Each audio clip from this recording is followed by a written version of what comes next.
tie up the series and force us into a Game 3. Shen going to be the first ban. Hey, maybe KT just don't want to show the KT Rush fans a defeat for Rush. So they're just like, okay, you waited out. You don't get to play against Afreeca, but He's we got retired an for the opponent season. for you. He's done. 100% win rate.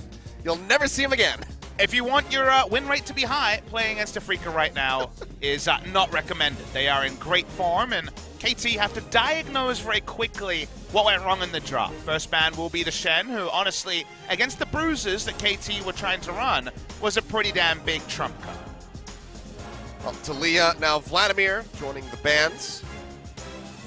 Afreeca, don't think there was too much that they really had to fear that KT brought out other than maybe the Swain. The Thresh Mord didn't find that much success. The amount of lockdown that Afreeca had was just insufferable for Def there to try to get through it. And KT can always spin the emphasis of their comp. They don't need to go for a Mordekaiser. The Darius is also going to be pretty high priority now that Kramer's been the first to show it in the bot lane. A lot of different carries around the LCK, Sangyun, a few others. In that bot lane, Darius in solo queue, and KT actually going to ban the Anivia, saying, well, we really want to play some bruisers. That's what we've been scrimming, apparently, so no Anivia for you. Take that one away. We'll see what Kuro comes up with this time around, whether he's going to go still aggressive or if he's going to play a more supportive role. Meal open, Nocturne open, Zoe open. Those are the big picks to talk about. There's a lot. Comes to first pick, correct. There's a lot of power, and they say, well, no Def defaulting onto one of his old favorites. So the two AD carries that have more lane presence, to say the Rage Bait carries like Kai'Sa are taken off the board, and that means the first pick insta-lock on the Nocturne, because giving that to Spirit is a fast way to lose a game. KT getting that one for themselves. We saw this in both games. I do believe they're from Rush. I wonder if Afreeca will consider this a blocker pick for Zoe, because Nocturne versus Zoe is a very good matchup for Nocturne, given that Zoe wants to keep distance in Nocturne. Well, once he finds the target, he's going in, so maybe that will prove to be something useful, because Zoe is definitely the power level champion. Comes to the mid lane. Irelia also up, though, and Irelia could be considered by Kuro.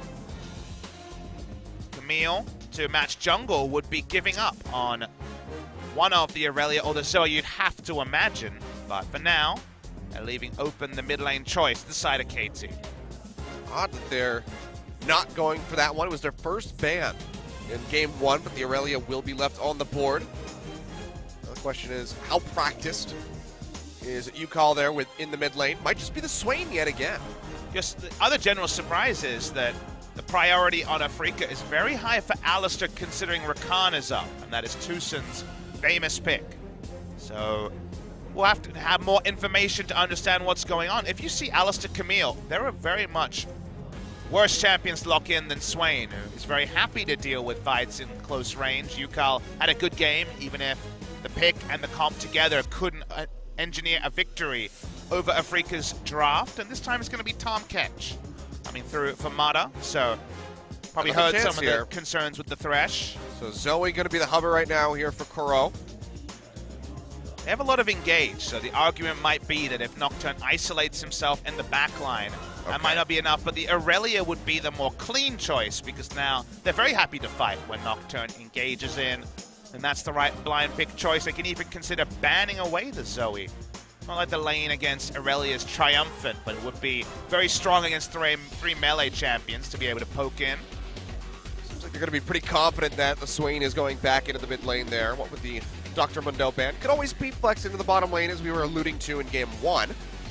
Has already played Mundo this season, and if we've learned anything in the last 2 days, that Mundo for power level is certainly something you can draft. Doesn't have to always be a counter pick, so like the ban coming through from Afreeca.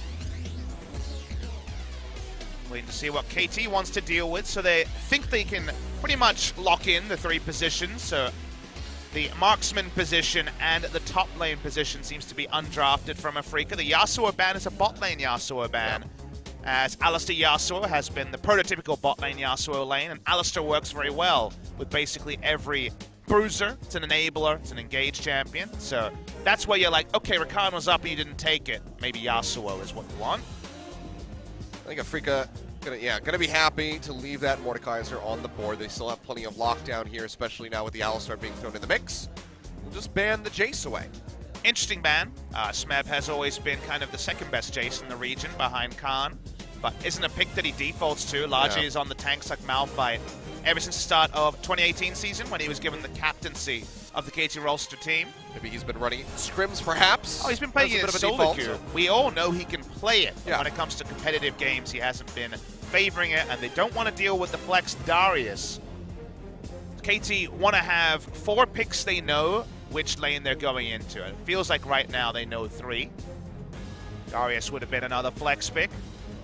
See what the consideration is here, because Keen has been keeping it simple so far. It's been 4 games 100%. In a row of the Aatrox.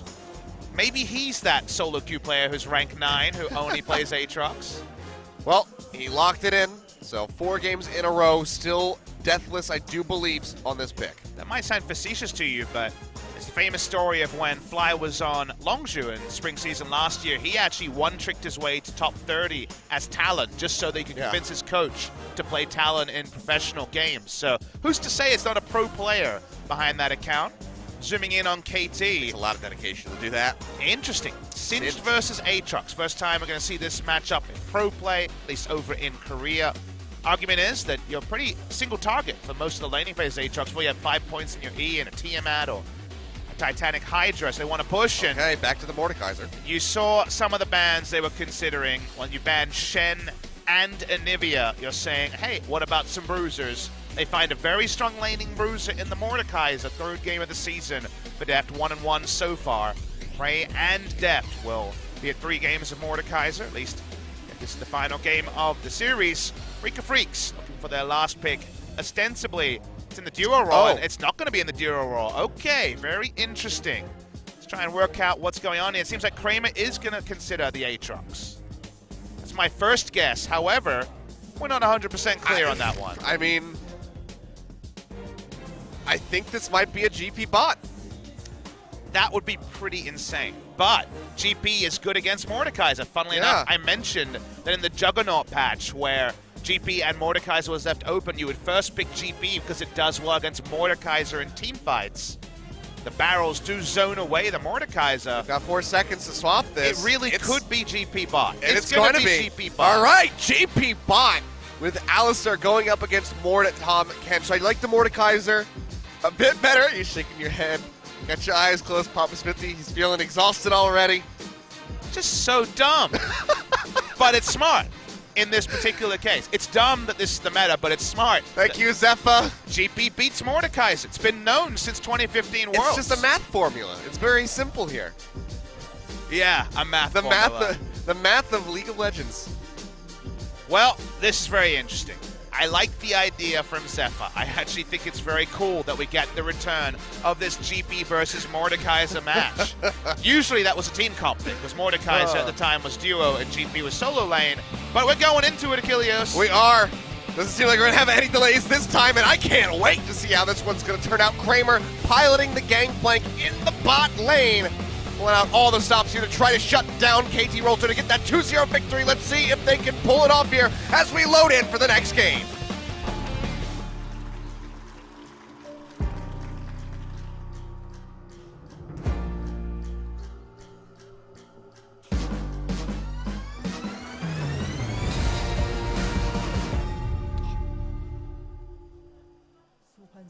I got baited. I thought that was the intro.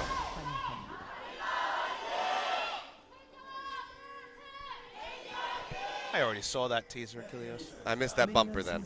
I didn't see it. My bad. Classic Achilles. You know, I didn't see that, much like we haven't seen Crown. It's true. Sadly, Crown, featured player in this intro clearly, is over to the side. The world champion not getting a look in with Fly playing so well. OGN couldn't have known what was going to happen. Hey, light up signs. Usually a sign in China, but cool to have some of them here in this arena. Big fan bases for both Afreeca and KT, and my prediction is that Afreeca one only going to swell up further. Saw Tucson coming out very late. I believe he switched over to Sweeper for the first starts. That's very cool to see. Level 1 Sweeper, you don't have the same opportunity cost as before when it comes down to swaps, so he'll have Sweeper in lane to be able to sweep the brush for any cheese happening with Mordekaiser and Tom. So the idea there went down, switched over, very cool. Having that Tom Kench there should help Depth stay alive. That was the biggest problem. There's too much lockdown onto him. Everyone can just focus fire on the Mordekaiser and get punished. Let's focus on the sweeper. The reason you do that is that while we initially think of Tom Kench for his saving, actually against a double bruiser lane, you face check Tom Kench, you might die at level 2 to an offensive use of the Devour. So that's why the choice was made. Well, this is going to be the pulverize there on the 2 people. Tucson helping escort Kramer into the lane where they're getting shoved back very rapidly here. Mada's 1v2ing like he's Zyra against 2 range champions, but that's Tom Kench at level 1 when you don't have to worry about minion aggro. Spirits jungling bot side, Scores jungling top side. Rift Scuttle off spawn is the meta right now. You take that before other camps. So Katie should be able to know that Spirit was in the river just momentarily ago. Kuro showing off the dashes. Getting those resets, just clearing out the wave. And Deft had to go for very defensive itemization. Been many metas since the Cloth 5 meta was around, but Cloth 5 is because of what we were talking about. Again, if you missed the pregame, in 2015 Worlds, we had one game with the reworked Mordekaiser versus the reworked GP. I believe that was a game that was bugged and had to be remade. But it did happen, and then there was a game that was remade. It's a long time ago, Gilios. I know you're thinking about it. Yeah, I remember that. I remember the game was remade because of a Gragas issue. Yes, but there was Mordekaiser and GP in that game. GP was taken first, Mordekaiser taken afterwards, because in team fights, the barrels do so much burst damage that Mordekaiser can just die trying to get in and try to use his ultimate on someone or use spells.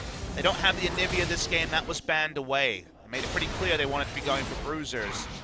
But GP harassed. The barrels against melee champions like Shen are a big thing. It's topside 2v2. That Darkflight coming through here. That's going to be the flip. Keen going straight into the face of Score, and already that passive going to get procced. Spirit goes back in. Misses it. The sun on the Smeb, but he does not find it. And now they're trying to get back. The Camille going low. Score flashing to the side. Gets that first blood in, but Keen will punish him straight back away. Gets the double buffs here. Another 1-for-1 exchange, just like game 1. And not worth it all, because you're giving double buffs away to a laner. Now Keen will have double buffs in the early game. When you lose the most as Aatrox, it's not strong. Around level 7 to 9, maybe level 6 for the ultimate all-in. Not the sort of trade I'd be wanting to look for. Not a great look for Score in that particular regard. Now Smeb has to deal with a lot more harass when all he wants to do is gas the minions and proxy. Now he has a red buff to contend with. That much more annoying. Can't kite as effectively because the red buff is going to be slowing him down as well. So rough start there for Smeb.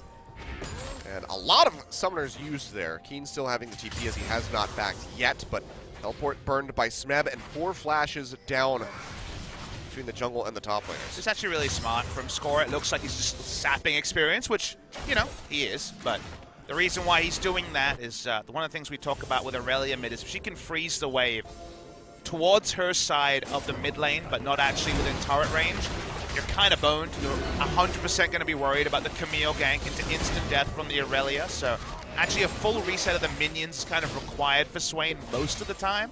So I actually like that. It's a small thing you can consider, but never allow Aurelia to freeze the wave on her side. Because if that enemy jungler has any sort of CC ability, you've got a lot of threats to deal with as a mid lane. Not much escape either available there for you, Call. With that Swain interruption onto that Scuttle Crab as it will just be taken over by Spirit, flexing forward and shoving Score back into the jungle. Not the most impressive flex. It's almost like he's wearing a muscle suit and you can see it and he's trying to flex on you because he's got no mana, so clearly not going to be doing too much. Aatrox flying around, putting down deep wards, can use the blasting plant to get over, so doesn't have to worry about the dark flight cooldown. Aatrox mechanics. Full display, but Score is in vision. Level 6 going to be that much more predictable. If he pings level 5, they'll know it. We know that Score is actually quite a long way away from level 5. Well, that's going to be Keen. He's going to go ham here in the top lane. Pops that ult. Facing forward. Takes a bit of damage here. Doesn't have the cooldown, as we can see. The poison will be chunking him down. As long as Smeb doesn't get out-leveled, 5 to 6 for example, he should be fine. Nimbus Cloak Singe, best of luck trying to kill him when he has his ultimate available. Didn't even have to ult that time. Surprising to see Yukal still really sticking with the mid lane Swain. And we've seen a couple of things like this. We've had 2 games of Talia, both of them were mid lane. Yep. That champion is target nerfed in that particular role. It's a really nice team effort by Kingzone to deny enemy blue buffs, allowed BDD to push into a rise. Swain in the LPL has largely been in the marksman or bot lane position into matchups like the Vladimir. But Yukal is a great Swain player. He certainly wasn't the reason for his team's defeat in the previous game. It's just the Yukal Swain priority that is the more surprising thing for KT. Seems to be feeling good about it. You know, at least telling the coach, yeah, I can carry on this. He did his damnedest in game 1. Wasn't quite enough to get them over the line, though. Kane adjusts his build depending on who he's facing. I believe it was Jorm's Fist Rush in game number 1. This time for the Tiamat because he knows the proxy could be on at any moment and wants as much wave pushing as possible. Still the same itemization, still Titanic Hydra expected. Tucson been leashing the blue, or at least threatening to leash the blue for a while here. I'm gonna do it. Starts this one up, they hand it off to Kuro. Jungler's topside, GP throwing out minions under the turret. It's an Ocean Drake, but it's an Ocean Drake for Mordekaiser. And that is the further point. That's why Smeb is walking down. They got the first Drake in game number 1. It got them a lot of turret damage, but didn't actually get the turret. They get the first Drake here as well. Yeah, that one's just going to be taken cleanly. Mountain Drake will be the follow-up. KT getting that first objective of the game. I believe it still has global leash range, so can go for a walk. Hover around here in the mid lane, help Yukal push. Stop any freeze coming through. Ain't no freezing against an Ocean Drake. Oh, and I believe it slows, as the Ocean Drakes does. Not 100% clear on that, actually, but I never really thought about it. But it's still going to be frustrating regardless. And it's just so tanky. Yep. 1800 health, it means Spirit has to stay mid. It's the further thing. We saw Deft comically not moving his character, but microing the Drake forward and backwards in KT's victory against Jinair. A little bit less micro here, and it times out. Turns out that Def didn't need to do too much in that game. Yeah, they were, you know, pretty well. Deft hasn't had to blow through his cloth armor and pots too liberally. Still has 3 potions left over. Might have bought a couple of top-ups, not 100% clear, but I saw that he wasn't using them extensively early in the lane, and should be worth noting. There's been a lot of GP nerfs since Worlds 2015. Still, when the items come in, it will be difficulty for Mordekaiser in team fights, because we saw the last game where CC was not his friend. There's burst damage and CC aplenty on the side of Afreeca, so they can render Deft useless again. That would be a great start for the side of Afreeca Freecs. Well, right now, just going to be hovering very slightly ahead. Gold figures coming through here. GP helping to bump them up, as well as Keen getting this nice little lead over the likes of Smeb, which is to be expected. Smeb just going for the most amount of stacking items that he possibly can get. See what his first item completion is. In the LCK, we've seen both games of Singe be the Andres for the max damage on the Poison Trail. You might have to go Righteous Glory after your Dank Seals here if you want to take down the Aatrox. Need some armor at some point. Wait and see what Smeb's calculation is. Speaking of calculations, pretty hard to force Keen to use Dark Flight. He's going to laugh at him. Tosses him, score hovering nearby. It's been unseen so far. Let's see if he wants to pop the ult. Keen down to half HP. He's gonna go ahead, pop the Massacre, goes in on his Smeb. Smeb's gonna flash away. Spirit is here though. They didn't see this one coming, except Ultimatum coming down, but instantly Smeb just gets popped, and with the help of that GP barrage, they will go ahead and find 2 kills very swiftly. That gank getting shut down immediately. It was one step ahead again by the Afreeca Freecs. It looked interesting. Why is he finally choosing now to go in with the Dark Flight? It's because Spirit was already there. Great communication from Afreeca Freecs. The storyline for this team, I think they'll be building a lot of new fans over the course of Summer 2018, is that they play the least solo queue of anyone because they scrim the most of any team, run extra scrim blocks against anyone who will play them, and their B team, the 10-man roster, that so many teams have copied Achilles in the summer season. When you think that you're baiting. But that's the thing, is that with the Afreeca Freecs, you need to always give them that extra element of respect because they have earned it with their play over the last year. Absolutely. And all that practice. Less solo queue means less games to draw information on. It's frustrating for casters like you and I because you look at their solo queue accounts and there's very less games played recently. AT are able to punish somewhere. Will punish on the bot side. But the gold lead is still there for Afreeca. I guess the real action point will be the second Drake, just like it was in game number 1. Yeah, they'll keep it close. Mountain Drake. Don't have the timer on that one yet, but should be just over 2 minutes here, maybe 3 left to go. There it is. 2 minutes. Okay. Maybe that will be the flashpoint in this particular game, around 14 minutes. Otherwise, if you're not top laners, things have been a little bit more mooted. Kind of concerned that Keen's going to have his Rage Blade and Titanic Hydra very early this game. Already has a lot of items. The Drum's Fist we mentioned. Confirms it's not going to be a Ravenous Hydra, which I think it's the synergy with the Rage Blade and the Titanic Hydra that makes it so attractive.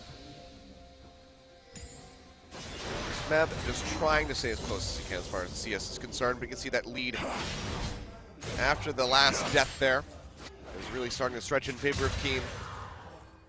But the gold overall still going to be dangerously close, and KT have opened up that bottom side of the map. Singe is so accountable. He hasn't been able to get behind the turret at all. Every time his jungler has visited his lane, it's gone poorly for both Smeb and Score. Singe definitely hasn't been the pressure valve that you select him for in solo queue, but also in professional play. It's been very few times where I've been like, what the hell is going on in the meta? And I think it's Proxy Singed was one of those times, when that was just what everybody did. One of the OG... This takes the cake. One of the OG famous LCK clips from 2012 was Marknoon proxying 2 waves in the base before even the outer turret was down. Very, very old clip. I'm sure you could find it on YouTube. Yeah. Very, very famous one from years ago. Barrage coming in. Clear out the wave and push KT away from that tower. Very close to getting their second one here. And you know that Drake, getting the Drake spirit from Mordekaiser will be so important for KT, having already broken the bot lane. Yukal happily parked bot side. He hasn't gone Unsealed Spellbook this time, let's note. He has gone Exhaust straight up, but also for a bit more lane presence with the Summoner Aerie. I wonder what Marknoon is up to these days. Still streams. He's been credited for one recent trend in solo queue, which is Predator top lane Pike. That is a Marknoon special. Okay. You'll see it. I see it on the ladder quite a lot, and Sounds like Marknoon. That is Marknoon right there. Ran into him in November in Busan. Saw him at an event. Speaks good English these days, that's for sure. It's quite good. Oh, Rift Herald up here into the top side. Trying to force KT to react quickly. They've given up the Drake, though. Wasn't really that close. Cost will not be this turret, though. Get some damage in. Man, Singed is so strong. He can flip Shelly. Impressive. Tucson now. Be caught in a bad spot. Headbutts in over to the Dragon just to create some distance. The stun connects in. Onto Yukal and takes a bit of damage there from the GP barrel. KT really want to cement this turret. I mean, if you're a freak, I think you just have to give it up. See, that's the way they're going to go. Camille was on the red buff, I believe, so she'd already used her hook shot. Wasn't going to be joining. A lot of map control to KT. They could not find this sort of a lead in game number 1. By lead, I mean in terms of map pressure. Taking down 2 turrets, rotating around the Mordecai. It's not quite a Thresh unleashed on the map. It is a Tom Kench. But still, cute things can happen. Better start to game number 2 than game number 1 for KT, even though top lane has definitely gone the way of Afreeca. Well, 2-1 on the towers. Just behind by 500 gold KT. Trying to keep this one very competitive, trying to force us into that game 3. I hope we see it. Yeah. Because this matchup is so very strong. 2 of our strongest teams that we have here in the league so far from what info we have gathered. And what we've had to observe. Gen G deserve a lot of respect. After their first game loss, they've looked very, very good as well. And they approach games a little bit differently to Afreeca, which is kind of the counterpoint to them. Afreeca are much more about where the team comp advantages are and how to play to it. And Gen G are playing counterpick bot lane and pretty much RNG from MSI style, which is a fun contrast to styles from top teams, showing there's not just one way to play what is largely an unsettled meta. Yukal topside now, as Singe has finally gotten another lane assignment. Rylai Singe can actually kite the Aurelia pretty damn decently. That's the current lane assignment that KT is rolling with. In all this madness, I want to see an all-Triforce team. Haven't quite gotten there yet. Go ahead and take a look at that damage dealt this game, not in one particular fight. Yeah, 15 minutes. It's going to be Deft coming out on top. Yeah, I mean, it is Siphon of Destruction against 2 melee champions, so that's why things have gone well there. Kramer still stacking up. Oh, I see that barrel on the side. Do they know that the rest of the Afreeca Freecs are nearby? Yes. They had an idea. They got spoilers, and they did have an idea, like you mentioned. And they got the flash out of Deft, so... This whole time, Swain has been slowly auto-attacking down the top lane turrets. So the outer ring, which is what you want in a Mordekaiser comp, first 2 Drakes, which is what you want in a Mordekaiser comp. So far, so good, even if the highlight moments or the fighting moments have gone the way of the Afreeca Freecs. Clearing those ones out. Afreeca unable to really get any damage onto that bot tower. That one especially is going to be very healthy. Really did a slight little bit to the tier 2 in the top side, but getting into position to actually take that is going to take some time here. And even working out when Afreeca want to start a fight, because I think Kramer is still working towards what looks to be a Sterix gauge. We're still on patch 8.11, so the Sterix changes aren't live on this particular patch. Kramer definitely is in full scaling mode. Aurelia's Trinity Force is very powerful. Rageblade and Sterix might be the time. The Rageblade in particular from Keen, as Aatrox goes from a pretty decent champion to a pretty bonkers champion the time that changes. Again, the mechanic there is that the moment that you can attack a few times, get that phantom hit going, double of the damage amplification of W, or double healing, makes him just a complete terror to deal with if he's actually got the Ginz's Rageblade passive active during a team fight. Take a look at Deft here. Sonya's Hourglass has been completed. Defensive choice compared to the Rylai's rush in game number 1. Yeah, so very good adaptation, good shift there, so he can stay alive. So now he has the Zonias as well as the top catch Devour to keep him up and in the fight. Then looking for the Leandries next. A lot of engage, but a lot of scaling means that Afreeca haven't really used that engage to any end. They seem happy for the game to go longer, and I think if you look for disparity, it's definitely Aatrox versus Singed in terms of late game team fights, and Gangplank versus Mordekaiser. Lets you know the scaling advantage is on the side of Afreeca. Yukar will be a beast, but apart from that, I think scaling is heavily with Afreeca. But in a meta that's been described by people, including myself, as a snowball one, how much can you afford to surrender? When do you have to fight? Will the third Drake of the game represent that for the side of Afreeca? Kramer not really landing the poke, can't force KT back. Instead, just go ahead, go their separate ways, start spreading out around the map. Deft and Mata going to have to hover here in the mid side of things just to protect that turret. Make sure that Afreeca can't pick up their second. All right. It's going to be the ult coming in here from the Nocturne. Jump away immediately from Spirit, keeps himself safe. In the meantime, Keen in the mid lane. Got Dark Flight. Goes further up towards the base. Now Smeb zipping his way in, gets the flip in onto Kramer. Tucson used to pulverize, that's the ultimatum down, and the Aurelia ult comes out, diving into the back, trying to get the hits, but Kuro is just going to isolate himself, and Deft will find the killing blow. Keen going low, goes golden for the moment. Tucson, one more shot over the wall. Yukal finds it. And Afreeca Freecs are suffering in this fight. 4 members dead. Spirit, the original target, the only one to make it out alive. Yukal in the middle of all of it, running that ultimate, goes golden. It's a golden team fight for KT. They need the snowball. A snowball Baron would be a great pickup. Looking for it, and that might just be enough tools to go ahead and close this game out. The gold's going to start surging forward. Spirit hovering nearby. He's already got 2 steals, I believe, so far in this series. Mata looking to gate him out. The Devour comes through. Smeb's going to be there to pick up the pieces. There's nothing he can do. Maybe it's just the solo kill. The tongue lash misses. Mata comes in. If he steals this. Yep, doesn't get the chance.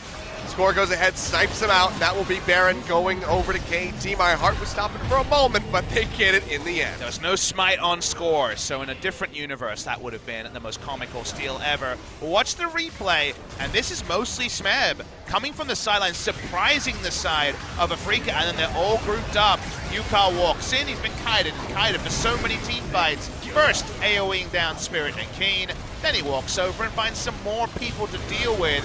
Deft gets his kill to start off rather than being killed to start off a team fight. That means that things are going well for the side of KT. Very nicely done. Sure, he much prefers that. But yeah, instant exhaust as well thrown down onto Kuro. So diving into the back line, there just wasn't much that he could do. Take a look at the damage figures, and Smeb with Singed nearly beating out Yukal.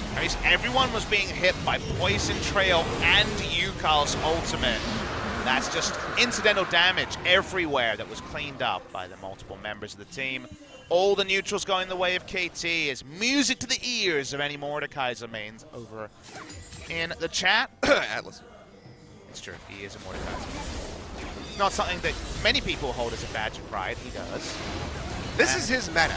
He loves Aatrox, he loves Mordekaiser. He just loves the things that tilt everybody else. Don't understand, he's a hipster, and now being a hipster is like, that's true. He's a Kate fan now. Okay, I see. Well, Afreeca have been well held, and KT were able, outside of all the action, to push in 2 lanes. The Gangplank, one of the chief reasons that they were unable to have a lot of resistance in bot side. All this pushing continues, and KT, if they can close soon, will be big as Yukal. Yeah, looking for the lockdown there. That's going to be ultimatum out, but the Nocturne out goes forward, and they just shred down Spirit instantly. Kramer trying to exit Kuro going golden, but he is in no man's land with no way out. A double kill going over to score here with his Nocturne. Kramer trying to kite his way back, pops the barrel just to get the move speed to make it back over to the fountain, but he's still limping his way there. And KT can look for the end on this push out. Tucson in the meantime, he is still just burning down, and there it is. Children of the Grave comes up with a delay. As That should be it. Picks up another one. 2 inhibitors falling. The Nexus looking to follow suit. KT do it in about 23 minutes. Very swift, very snowball game here from the side of KT. Keen desperately trying to go in. He's got the blood well, but it's just not going to be enough. Kramer with the GP tried to do the maths on it. This GP beats Mordekaiser, but not in this game. KT, 10-3 in the end, are taking us to game number 3. And I'm so excited to see the way it goes. It looked like this was going to be another Afreeca win when top side was going horribly for Singed and Co. But bot lane and mid lane won. The Drakes did go the way. The second Drake was surrendered to Kilios, despite the advantages we were seeing in top side. And before the items could ever come through from Afreeca, before it seemed clear that once again Afreeca would win the team fight, the game snowballs too fast, and maybe Afreeca will have to drop more lane power, because this time they were overpowered by the side of KT. They were, couldn't really find their footing. It was looking good after the 1-for-1 exchange in the top lane. They get the punish as well. They come back up, they kill Score for a second time, but Score just ended up having too much damage here. Spirit too squishy. They take him out of the fight immediately, and Kuro just didn't get put in a position where he could excel in the Aurelia, dive into the back line, and actually assassinate Deft. And if we're going to target praise to Afreeca's drafting team, the GP bot seemed to bridge too far. Wasn't able to do enough harass early. The turret was lost, and I'm sure there was a point, a timer of 40 to 50 minutes where it could have overtaken. We just never got there. This meta, the games can close fast. That they can. 23 minutes there on the clock for KT Rolster to close that one out, now forcing us into a game number 3. Exactly what we wanted to see from this matchup. Effectively, in our minds at least, the battle for first place here in the LCK. Griffin and Genji resting above these guys at the moment, but given the form that we've seen, the back and forth, looks like these guys might very well be in the grand final, as you earlier claimed. Go ahead and take a look at the damage. And yeah, Deft tops it. So much incidental chips, so much harass in lane. Started well, ended well, and crucially the game ended at 23 minutes. Look at those neutrals. 3 Drakes, 1 Barons, and Bagel to the side of Afreeca Freecs. They never got a look in.